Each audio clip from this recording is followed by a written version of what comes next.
Magandang gabi po.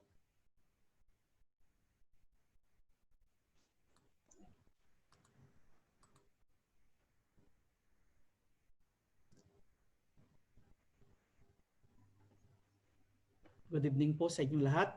Of course, sorry po sa nagkaroon ng technical po ang ating presentations. Of course, to formalize the documentations, I would like to present our speaker for tonight, Dr. John D. Prega. She is currently with Hamdan bin Mohammed Smart University as an associate faculty and academic training consultant in one of the training institute for healthcare professional in Abu Dhabi. And of course, the latest things that she is she is the recipient of the Bagong Bayani Awardee in Dubai, given by the Philippine Consulate General. Let us welcome now Dr. John D. Prega, a mental health advocate. Magandang gabi po sa inyong lahat. Ang topic po natin ngayon is emerging stronger in the midst of COVID-19 pandemic. Hopefully, after itong discussion, magkaroon tayo ng idea kung paano natin palakasin ang ating loob para harapin ang mga challenges ng pandemya na ito. So, next slide po.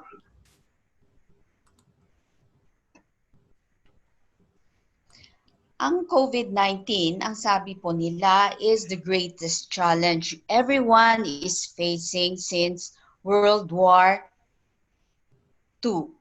Ito po, kahit po sa ang mundo ngayon, naranasan ang challenge na to, regardless of whether you are rich, rather the rich and the poor had been affected po sa pandemya na ito.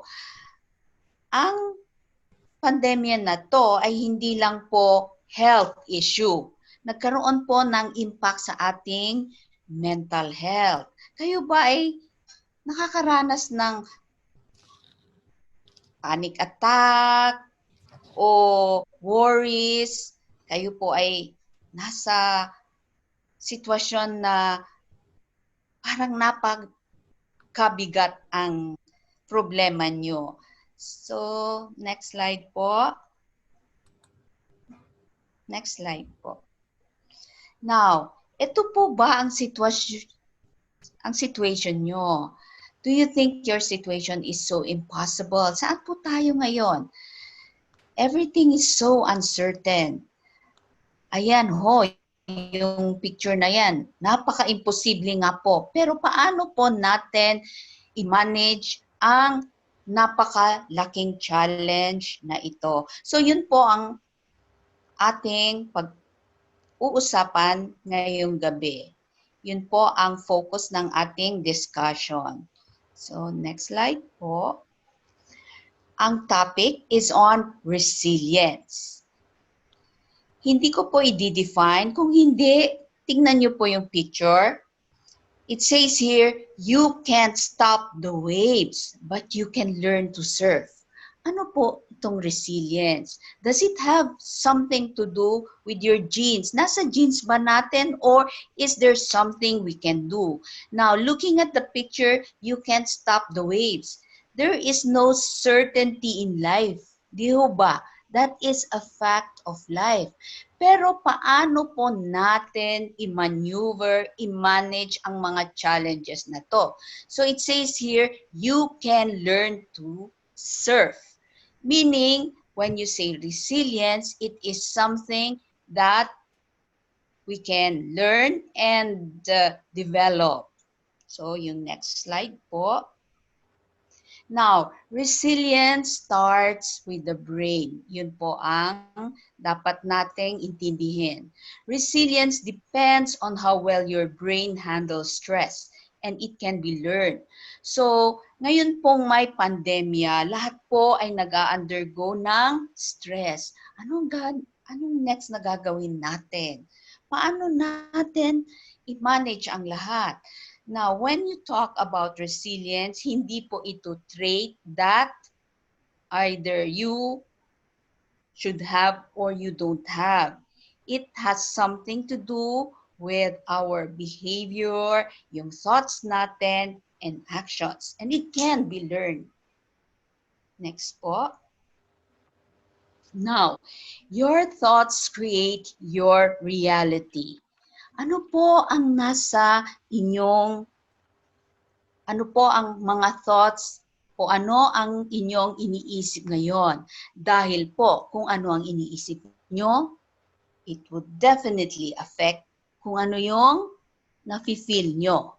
And of course, based on what you think, kung ano yung nararamdaman nyo, and surely, it would reflect the kind of action you will do. So it says here, we are the boss of how we think and feel. Tayo po ay in charge of the way we react. So, yung pong COVID na to, napaka-imposible, but there is something which we can control. But what should we understand? Ito po, it has been estimated that an average brain has anywhere from 25,000 to 50,000 thoughts a day. Sa isang araw, may 25,000 to 50,000 na iniisip po tayo. Take note, 70% po ay negative. So, kung negative, paano po tayo naapektuhan? How are we affected when the thoughts we have are so negative? Bakit nga ba negative? Negatibo ba tayo? So, next slide po. Yung term po na 70% negative, ito po yung tinatawag ng mga psychologists na negativity bias of the brain. When we interact with others, what we do is we scan our environment and look at something which is negative. So, ang nangyayari po, like when we had the pandemic, when we were listening about what is happening, yung mind po natin naging alert. O ano itong pandemic na to? So, we really listened and became alert of what it is. Ano ba yung napaka-negative? And of course, is there anything wrong if we listen to something negative? Ano ang magiging impact nito sa atin? Next slide po. Itong negativity bias ng ating brain, namana po natin noon pa po. Bakit kailangan maging negative tayo? Built-in po sa brain natin. Kailangan natin mag-survive. So, very sensitive tayo sa mga nangyayari sa ating paligid. Kung negative yon, dapat may gawin. So, next slide po. Ano ang responsible sa ating negativity bias?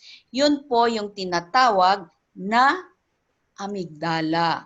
Siya po ang watchdog natin. Kung may mangyayari sa ating environment, ayan, yung part ng brain na yon ang ma-activate o mag-take over. It is the fear center. Ito po yung fear center ng ating brain. Ang pinaka-purpose po nito ay para mas-save ang buhay natin, survival. So kung amygdala ang nag-take over sa ating brain, kung may emergency, dahil po emergency, kailangan mag-react siya kaagad. In 30 milliseconds, ang sasabihin ng brain, ako na ang mag-take over. Huwag ka nang mag-isip-isip pa dahil emergency. So, kung amygdala mo ang nag-take over, tatlo ang response mo. Either fight, flight, or freeze. Kung andyan na yung emergency, haharapin mo ba? O flight means tatakbo ka, or you will just freeze. So, yun po ang isang feature ng amygdala.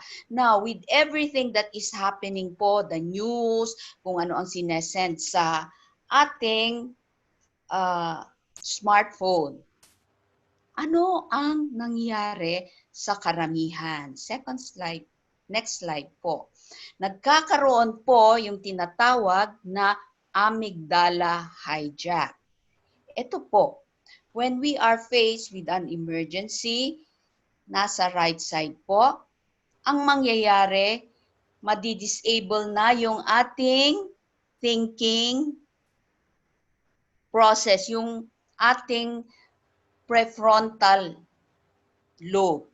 Ang nangunguna na po is our emotional center. So, next slide po, ano ang mangyayari?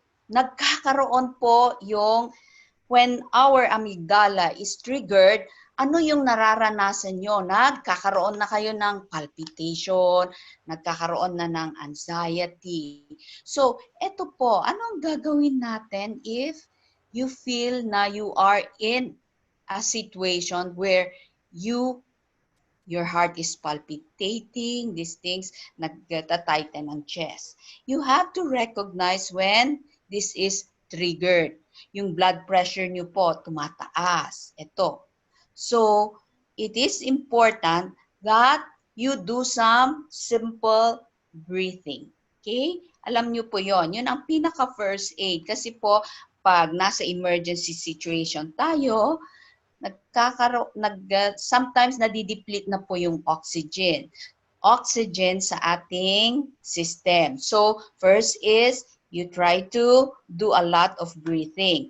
Now, kung halimbawa man ikaw ay nasa state na nagagalit or anger state or in an emotional state, gusto mong like you feel like attacking somebody because you are too angered, you count off to 10.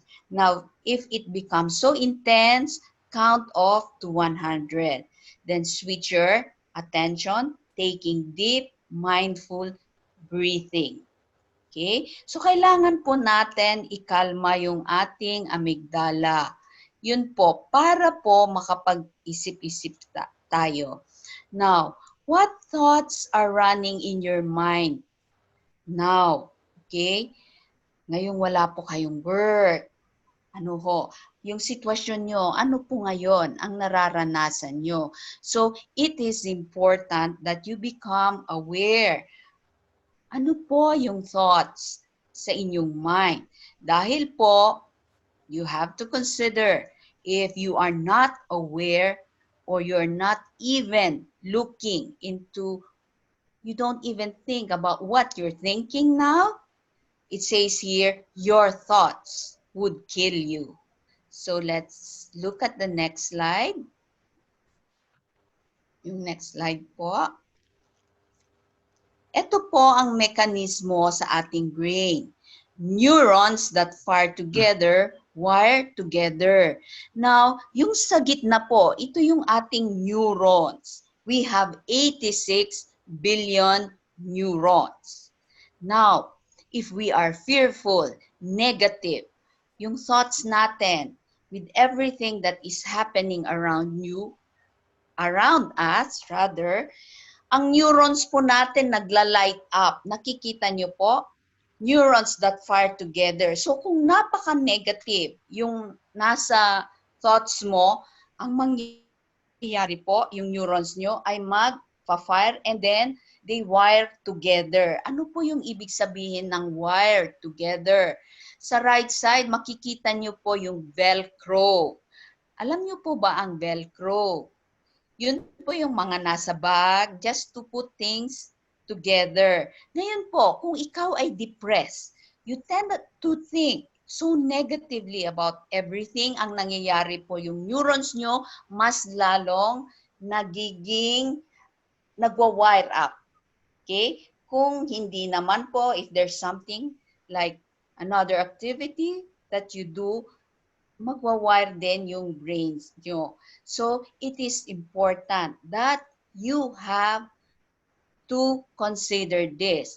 Ano yung thought na a-affect sa'yo? Is it negative or positive? Kung negative yon, mas lalo kang magiging negative dahil po itong neurons. Ito yung principle. Neurons that fire together, wire together. Yung next po. So, dito po, prolonged activation of the emotional center of the brain is not good.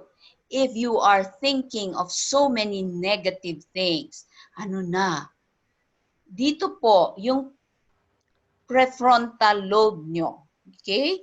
Makikita nyo yung prefrontal is responsible for logical thinking, solutions, coming up with solutions. Yun po ay nadadamage. Masyado na pong maraming marirelease na cortisol. Ano yung cortisol? Yun po yung stress hormone. So, ano ang epekto nito sa atin? Next slide po. If we are always worried, there is unrelenting flow of negativity. What does it mean? If you are thinking of so many negative things, let's say wala po tayong trabaho, ano na yung aking, it is normal, but ang nangyayari po is yung sa ating brain, masyado po na-absorb na-overwhelm ang brain natin. So ano, sa mga discussion, I think yung second na discussion had discussed something about anxiety. Ano po, anxiety, mas lalo kang nagiging malungkutin. You become helpless. Para bang wala ng pag-asa. Yung tingin mo sa mundo mo ay napaka-negatibo. Tapos, ang problema mo, mas lalong lumalaki. And ang pinaka-worst po is when you think of negative things, it weakens your immune system. Take note. So, what thoughts do you have? Okay? What thoughts do you entertain? Ano po yung pinupunta nyo sa mind nyo? Kahit po ilang milligrams po ba ng vitamin C ang ite-take nyo, kung you do not watch out what you put in your brain, definitely it would weaken your immune system. Next po. Now, dahil po masyadong negative ang mga ina-absorb natin sa ating surrounding, it is important, na-mention ko po, maybe yung previous na discussant somehow mentioned about anxiety. Ano ba ang difference ng depression at saka anxiety? So makikita niyo po, somehow parang magkapareho. But let us know the difference. Yung anxiety po is brought about by worries and your fears. Paano yung trabaho ko? All these things. So anong makikita natin sa isang taong suffering from anxiety? Okay? Ayaw niya or ina-avoid niya ang social situations. Nagkakaroon siya ng panic attack. Ano yung panic attack? Yung makita, ma-sense out mo, nagpapalpitate yung heart, nagkakaroon ng muscle tension. Hindi niya alam kung saan yung fears niya and masyado siyang nagwo-worry. Now, ang difference naman ng depression is, of course, isolation. Meron po mag-attempt ng suicide or they have thoughts of committing suicide, masyadong persistent sadness, wala nang interest sa kanyang activities, and sometimes they resort to drugs and alcohol and drug abuse. Now, when do you think you should see or see a professional or seek help? Okay? If you are experiencing these symptoms for more than 2 weeks, I think it's best that you seek counseling. Kasi po, hindi po nakakabuti sa ating system if it stays there for, if you must experience 3 or more symptoms, one most of at least for 6 months, I think that is too serious already. So, maybe sa last na session po natin, i-mention ko po, if for those who would seek counseling, meron po sa ating mga kabayan, free counseling. And I will mention po after we discuss this. So, second, next slide po. Now, it is time to heal. Pag ito po na masyado tayong nag-iisip, ano ang gagawin ko, everything, and para bang na-paralyze ka na, ano ba ang solusyon? It's time to heal. Marami na pong napaka-negatibo sa ating environment na ating inabsorb. Kaya ano po itong time to heal? It's time, ang heal po, ibig sabihin, it's an acronym. You need to activate. Kailangan po mag-absorb ng beneficial experience. Tapos, we can activate having a beneficial experience by installing, okay, something good, enriching experience and absorbing it. Yung fourth po, linking positive and negative is optional, hindi po kailangan according to the neuroscientist. Ito po ay recommendation ng mga scientists na nag-i-study ng ating brain. Next slide po. So, paano po tayo mag-heal? Okay? First is cultivate gratitude during difficult times. Okay? Bakit gratitude? This is something which is familiar to you, maybe. Okay? When you say gratitude, ano ba ang ating, let's say, when you say gratitude, it is a state of being thankful. Now, when you are faced with so many problems, how can you even say thank you, di ba? When we are faced with problems, what do? We focus on what we have lost. Yun po ang problema. Let's say we forget that maybe there is still something which is still with you. That's where gratitude comes in. So, ito pong gratitude ay isang something na sinasabi lang. Ang mga neuroscientists, yung mga neuropsychologists, in-study po ang gratitude for 15 years at nakita na may benefits sa ating brain. Next po. So here, having a sense of gratitude, okay, is one of the most medicinal emotions we can feel. It elevates our moods and fills us with joy. This had been scientifically proven. Okay, each morning when you wake up, do you even think about what are the things you are thankful of? Let's say you are COVID-free. Is that not something that you should be happy about? So, what are the scientists saying? When you see something good for you, your brain releases chemicals that feels good. Okay? Dahil kung negative, it's just your cortisol, yung stress hormone, and it's not good for your mental health. So, ito po ang nare-release na neurochemicals.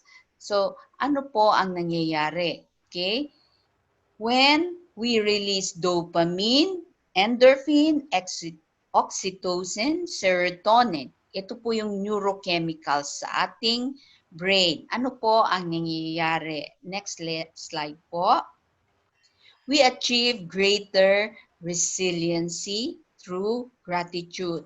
So, when we express gratitude. Nagiging optimistic po tayo. Nagkakaroon tayo ng hope sa study po ng mga scientists. Sa brain, 40% po nai-improve ang immune system natin.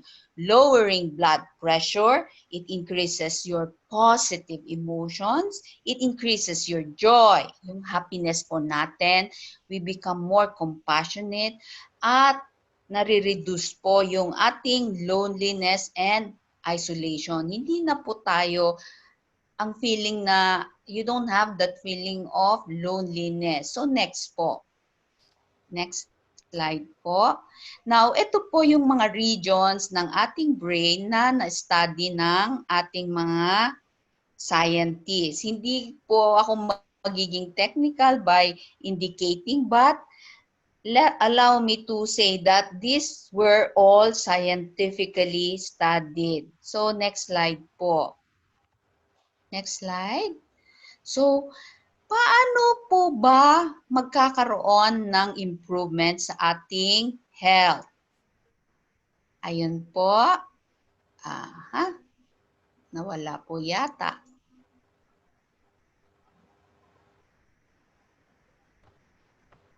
Nawala po. Okay, ano po itong 21 days challenge?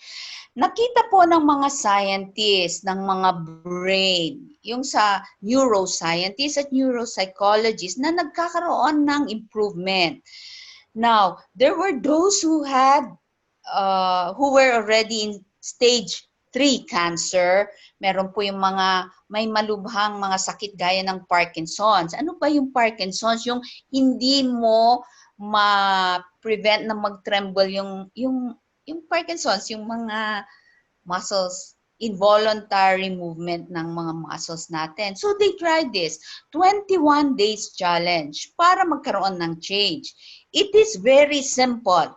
They were just asked to write 3 things every day, things that they are grateful about. Maybe you would say this is impossible, but this was scientifically proven that indeed, if you make it a habit, at least mention 3 or more in a day, nagkakaroon po ng change ng ating brain. Ano po ang ibig sabihin ng change ng brain natin?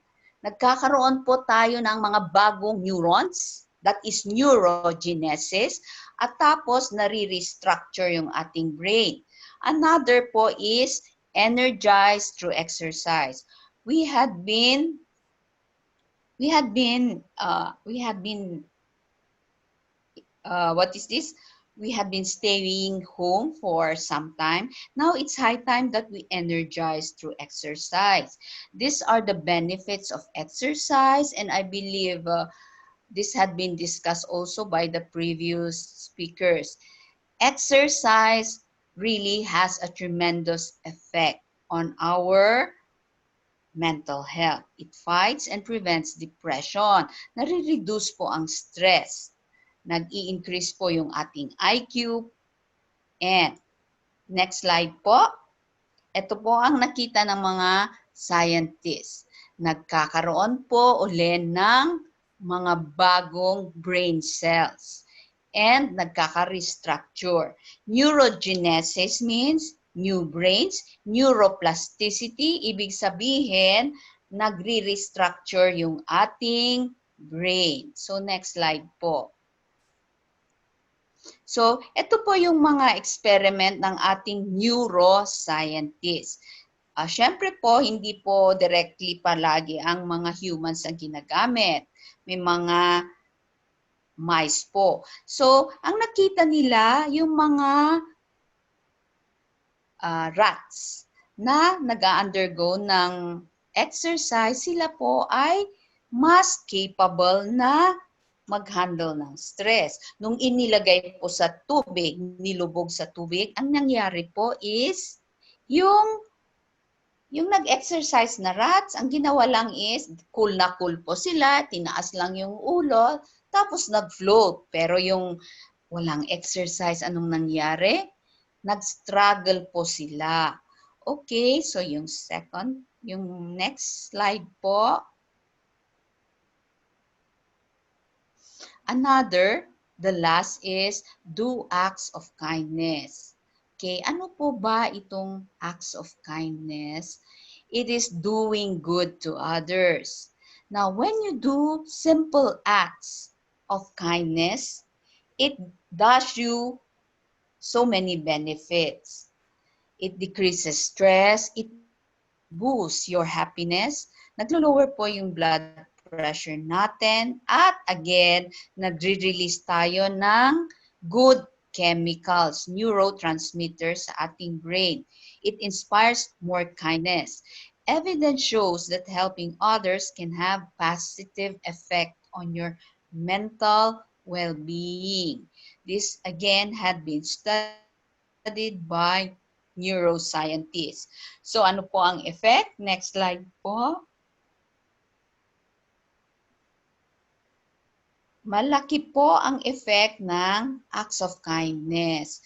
Just simply doing something like maybe an act of kindness, maybe here, this time during the pandemic, huwag na po tayong mag-send ng mga messages na fake news or what. At let's be kind to each one para hindi na po sila masyadong nai-stress. Kindness creates something good to the person doing the act, to the one who is receiving the act, and to the viewer. So everyone benefits from act of kindness. Next slide po. Now, what is resilience? Basically, eto po to start with, I did not come up with so many ways. This had been scientifically proven because we have absorbed too much of negativity.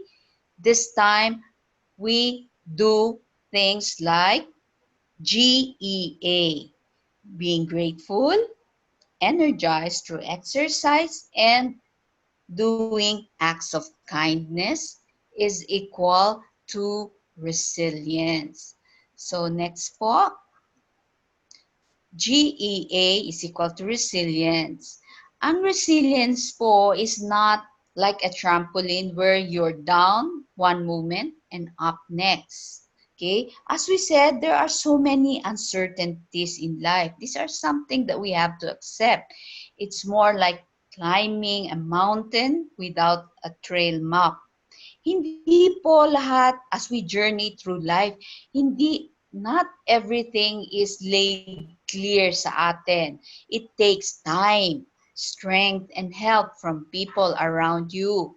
Okay, yung mga significant people po sa ating buhay, and you likely experience setback along the way. But eventually you will reach the top.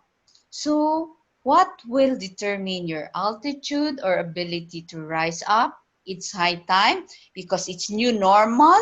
We need to reboot. Reboot in the sense that we change our perspective, more of positivity.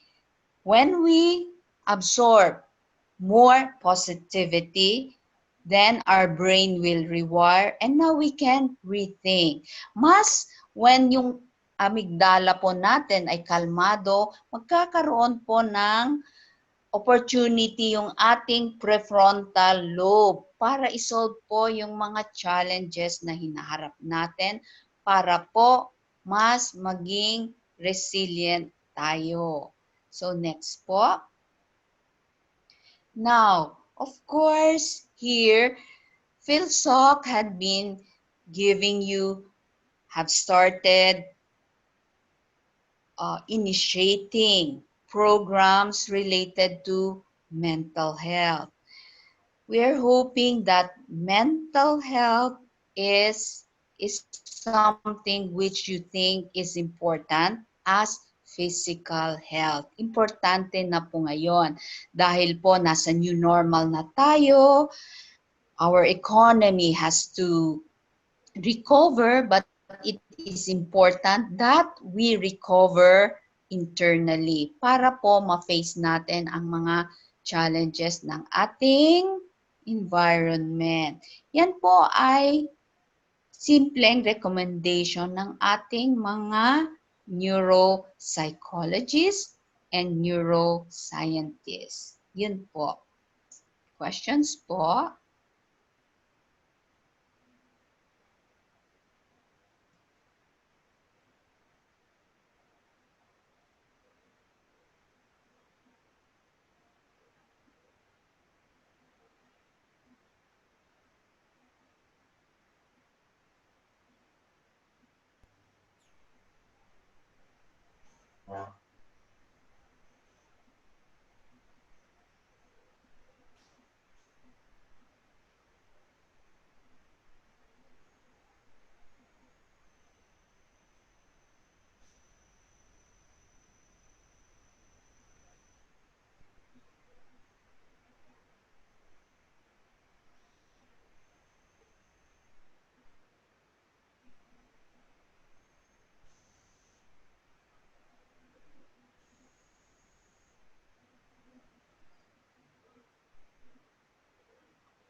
Sound.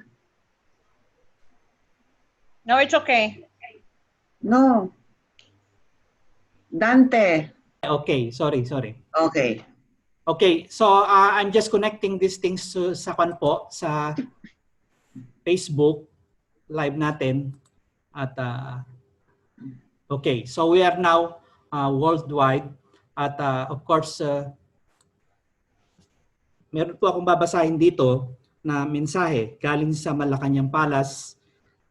Okay, my warmest greetings to the Filipino Social Club, FilSoc, as it commemorates the 122nd anniversary of the proclamation of the Philippine independence.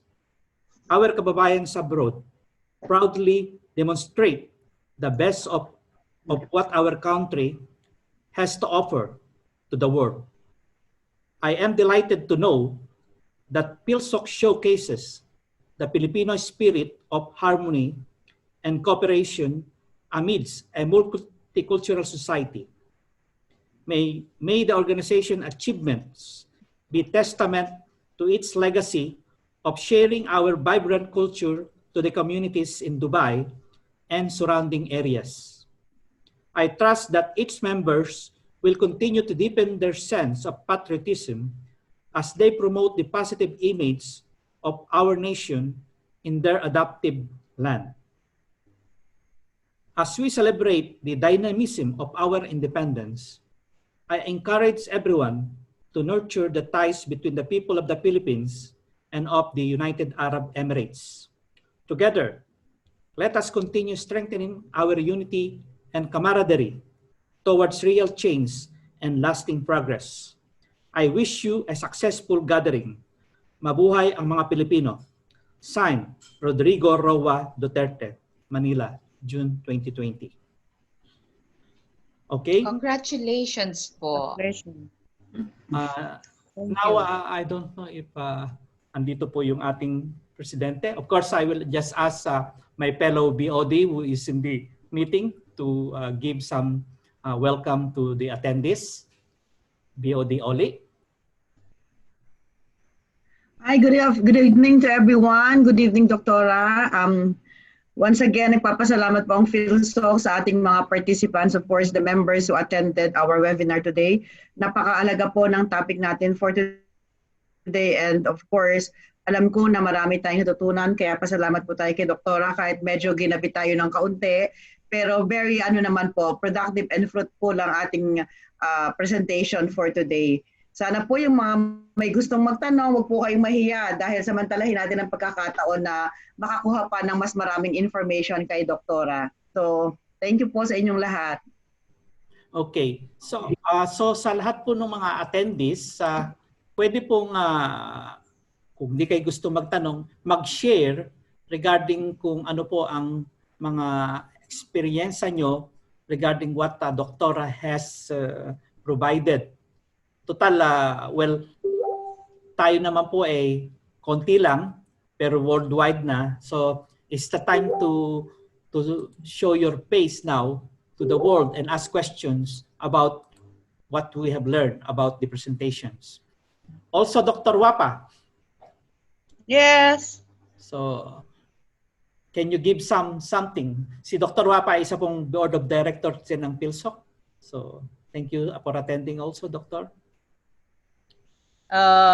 Good evening, everyone.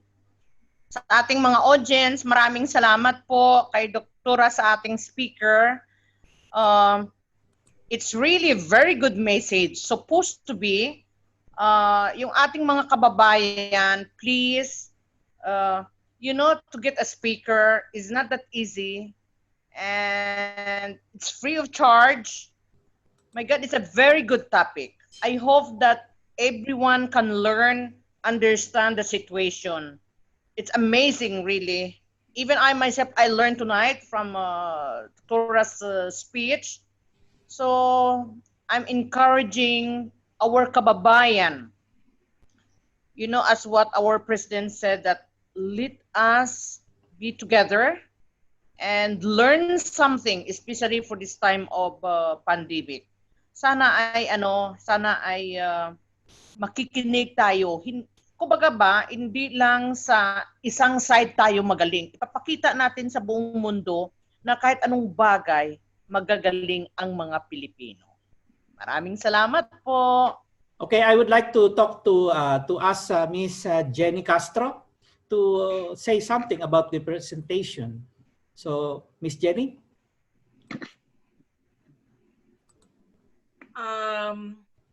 Maganda po, pampabukas sa isip. Kagaya ko, yung dalawang kapatid kong lalaki, no work, no pay. Yung isa, may work siya pero walang pay. Hindi siya makapagreklamo kasi natakot kami baka tanggalin siya sa trabaho. Mas magiging problema po yun. So ngayon, kami na lang po yung nag-guide sa dalawa para hindi sila ma-depress. Kasi mayroon silang pamilya sa Pinas na sinusuportahan. So ngayon, tulong lang po kaming magkakapatid. Okay, so pakinggan naman po natin si Miss Malu o Peña. Pwede po akong mag-feedback kay Jenny? Okay, sige po. Pwede po. Ang importante po, which is something we can learn from Jenny, and that is something good. Ang isa pong siguro kung bakit resilient ang mga Pinoy, yung bang pagtutulungan. Opo. Ayan po, that is one good way of really maintaining yung sanity po natin. So, yung gaya po ni Jenny, extending not only siguro sa family natin at sa iba, that would really help a lot po sa ating mental health. Yun po. Jenny. Thank Okay, you. so si Miss Malu, meron po kayong masasabi? Hello po, good evening everyone. Good evening. Naka-learn po ako kay Doktora dun po sa pagiging stress at sa depressed na sinasabi po nyo. About po dun sa mga news na dumadating na huwag na nating ikakalat pa kasi hindi po makakabubutis lalo na po sa mga kababayan natin na mga depressed na sa ngayon, na mga no work, no pay. At isa pa po, marami rin po akong na-learn sa inyo, ma'am, kasi nga yung pagtutulungan na marami po rin akong kababayan dito na katabi ko as kahit po katulong nahapo yung mga salary nila. So, stress po sila, depressed. At the same time, ako po ay marami rin pong mga nakukuhanan ng tulong. So, kinukuhan ko na lang po yung mga pag-iisip nila para the same time, nakakatulong din po ako sa kanila. Yun lamang po. Okay, any reactions from Doktora? Nako, yan po, yung acts of kindness. You know, kung tutulong tayo, feeling lang natin is nakatulong. Pero sa mga, ine-emphasize ko po yung sa neuroscientist, nagkakalma po yung ating system. nagre-release po tayo ng neurotransmitters True. na it gives us a sense of well-being. Tapos po yung brain natin, kasi kailangan i-take care natin. Yan ang tool natin para makakope sa mga challenges. So ang sinabi po talaga is doing acts of kindness will also restructure your brain. So, ayan po, nakatulong tayo. And additional pa po, ma'am and yes. sir, meron po kaming group in the charts. So, ako po yung isa sa napagbigyan din po ng Panginoon na maging daan para makatulong din po sa kanila. Kasi sila po yung kumukuha sa akin ng chance na nasabihin sa akin na problema nila ito, wala silang makain. So, stress and depressed. So, sabi ko sa kanila, okay, no problem. Kasi yung pong mga ka-charts ko din, so sila po yung nag-asa akin kung sino daw pong alam ko na mga depressed nga at stress na walang makain. Sabi ko, marami akong kaibigan dito na mga visit visa and wala mga trabaho. So, sabi nila, okay, bibigyan ko lahat ng mga kaibigan mo. So, isa pa rin po yun na nawala ang kanilang stress sa ganung mga pamaraan po na pagtulong. Okay po. Nako, saludo po ako sa inyo. You're really giving Thank you so much po. Tapos po, ang Thank you. importante po yung sinabi kong gratitude. Sa isang tao, pag ang dami niyang problema, nakikita niya may tumutulong, then ma-realize niya, there is something that I have to be thankful about. So yun po, yung kahit yung tatlo po na sinabi ng mga neuroscientists would somehow help us become more resilient. Yung resilient, mas maging matatag para harapin ang mga challenges. Thank you, Malu. Pwede po. Thank you po. Naman natin si Miss Janet Abe. Janet? Good evening po sa lahat, mga ka-FilSoc. Sa akin yes, naman ma'am. po, kagaya ng sabi nga ni Doktora, kasi pag nakakatulong po tayo, para pong nagkakaroon tayo ng sumisigla tayo, yung naiisip natin na nakakatulong tayo doon na marami din tayong pangangailangan, parang kagaya sa akin, dahil may nanghingi ng tulong na kung pwede mo nang makituloy sa amin, doon na medyo alangan ako kasi may baby kami, pero naiisip ko naman yung sitwasyon ng tao, kung hahayaan ko naman siya, saan naman siya pupulutin. So parang hindi naman matiis nung kalooban ko na kung saan-saan siya mapunta and then wala ding makain kasi nakikita ko naman na yun na may nangyayari dun sa kapaligiran natin. Doon na nung panahon ng sa FilSoc, yung mga nagdi-distribute sila ng food, gustong-gusto ko po talagang sumama na tumulong na mag-distribute kasi talagang gusto kong makapag yun, in a way man lang po na yun, is yun gusto ko po ding gawin. Kaso, inaalala ko po kasi yung apo ko kasi maliit pa, so sabi ko, masyadong prone naman ako sa labas and then sa age ko na din po kasi 50 plus na po ako pataas. So medyo nag-alangan po ako pero ganun pa man po, through prayers na lang din po yung parang inaano ko po sa ibang tapos sa may ibang grupo po kahit maliit na bagay lang, maliit na halaga, nagbibigay din po ako. Pero through that po, parang nagkakaroon po ako ng inspirasyon doon na ganito po yung nangyayari sa atin ngayon, parang sumisigla po yung kalooban ko at saka kumbaga, nagiging na po sa akin na sigad na lang po yung bahala sa lahat. So parang yun po yung nakaka-inspired and nakakapagpasigla sa bawat kilos natin. Yun lang po. Nako, mukhang saludo talaga ako sa inyo at tapos yung FilSoc. Ngayon po, Madam Janet, nasabi niyo na yung term nyo po na maliit lang. Ngayon pong pandemya, ngayong nasa crisis tayo, wala pong maliit, wala pong malaki. Dahil po, ang tignan natin ngayon yung impact. If everyone, kahit sabihin nyo, konti-konti, po, napakalaki ang impact. So, nakikita po natin sa news. Let's say, meron yung feature sa news na 20 pesos lang. Anong mabibili ko? But then, he asked his friends, ano ba, pwede ba kayo mag-ambag-ambag? And later, they were able to feed a big community. Yung community po natin, kaya wag po nating maliitin yung na ibibigay natin kasi that little could have given the hope. Yung mga depressed na, you have given yung attention po is itself something. So yun po, when it comes to resilience, yes po, I think that's something. So saludo po ako sa FilSoc, sa Mr. inyo Jos, po, sa sharing ninyo. si Mr. Jos, pwede pong marinig yung experience nyo regarding sa ni Doktora?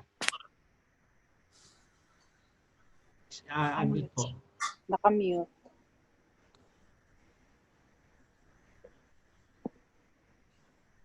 Hindi niya narinig. Nakamute po siya. Okay, so we'll give the floor to our one of our active attendees of webinars, Mr. J. Katpal.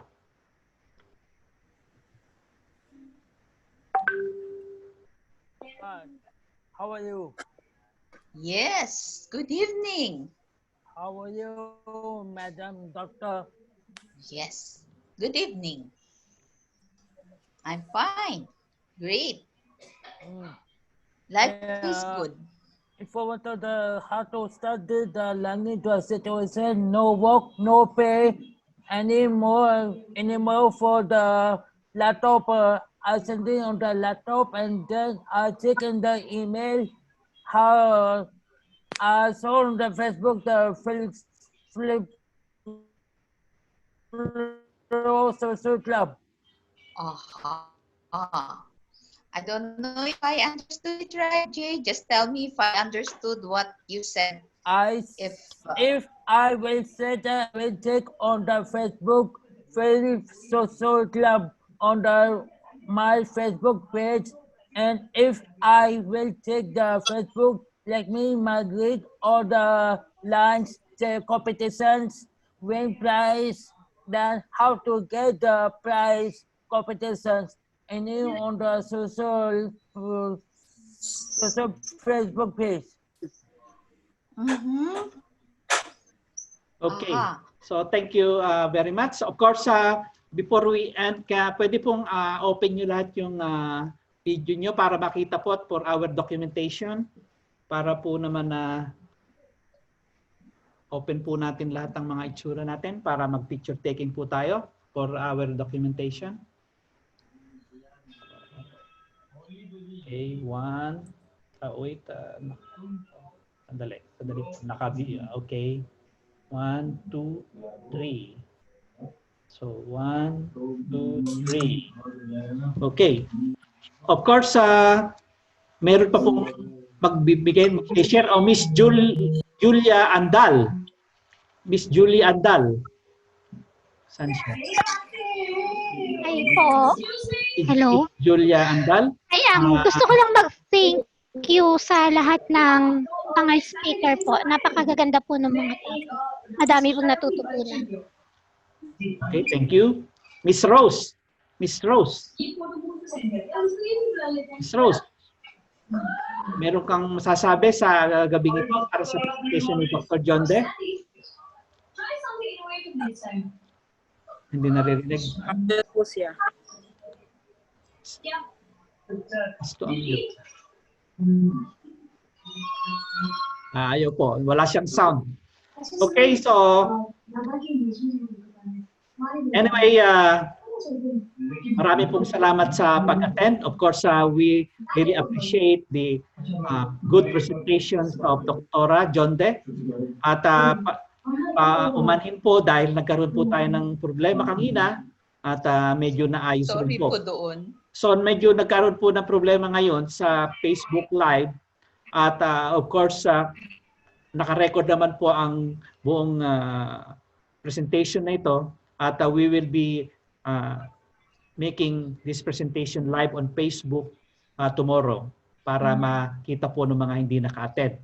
So yung mga kanina na naka-attend na hindi na nakabalik ay of course so that they will be able to see the good presentations of Dr. John De.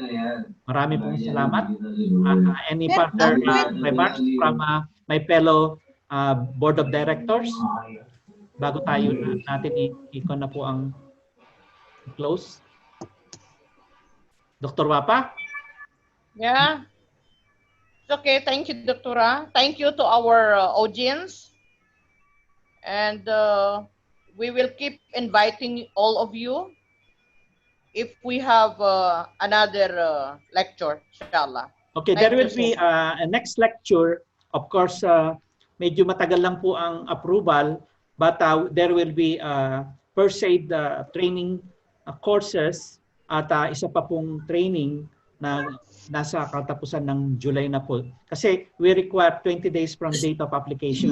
Kaya baka magkasunod-sunod na naman po at medyo pahinga po tayo ngayon after this presentation at we will be arranging some courses, webinar courses sa ating FilSoc. Well, we will be also planning to have photography class para sa mga children ngayon na walang pasok pa ang mga bata, kakatapos lang sa school. And we are trying to arrange a lecturer for that photography for children. So, any more remarks or anything that you want to say? Otherwise, we will close the presentation. Engineer, can I just inform others that if they require counseling, meron po tayong free counseling. Ibibigay ko po sa inyo yung link. Okay. Or it's sandal line po. Free counseling sa ating mga Pinoy. Yun po. Okay. You can just tell me by WhatsApp para mailagay Yes po po. sa presentation sa the end ng video. Okay po. So thank you very much and Thank you so much, see you Doctor. again for Thank you po. Thank you, Doctor. Thank you, Doctor. Thank okay. you po. Welcome. Yeah. Thank you. See Good you night. after 20 days. See you. Thank you. Thank you. Good night po. Salamat and good Your night. help. Yeah, salamat. Be all responsible. Yeah, we are all responsible. Thank you, Ma'am Now, Wapa. responsibility. Yeah. Thank You you, are my Madam friend Wapa. now in Take Facebook. care and be safe. Thank you very much. Bye, good night. Bye. Bye. Bye. Bye, leaders. Bye. Thank you.